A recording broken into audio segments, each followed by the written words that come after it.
So what's up guys, yan, another day, another Bembem, and we are back for another video, no? So yan, may papakita ko sa inyo unit. So this is GHK MFR na rifle, no? Gas blowback airsoft rifle. So in-upgrade natin, nagpalit na tayo ng handguard to quad rail, buttstock, tapos syempre nag-improve yung performance, no?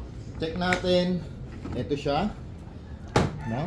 So technically si MFR naka M-lock lang na I think 9.5 o 10.5 inches, no? So this is Daniel Defense. Again guys, this is gas blowback airsoft rifle, no? So yung pinalit natin full markings na Daniel Defense quad rail. So naging MK18 na siya, no? Yon. Tapos ito yung buttstock niya. Yan, retractable na Daniel Defense din, no? So yan, retract natin, testingin natin guys, no? Nagkabit din tayo ng EUTech na optics para mas pogi, no? So GBB, naka-gas up na and loaded na. Yan. Yeah. Alright, testing natin guys.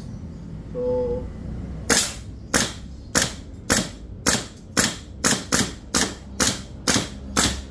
pulo to.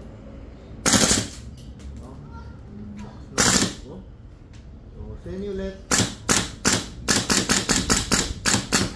So yun, nag-open bolt siya, ibig sabihin wala na siyang BB. So gagawin natin, remove natin yung magazine. Syempre kailangan naka-safe lagi, no? So yun, maraming salamat sa mga nakasubscribe sa atin. 24K na tayo, maraming salamat po, no? Savage Airsoft.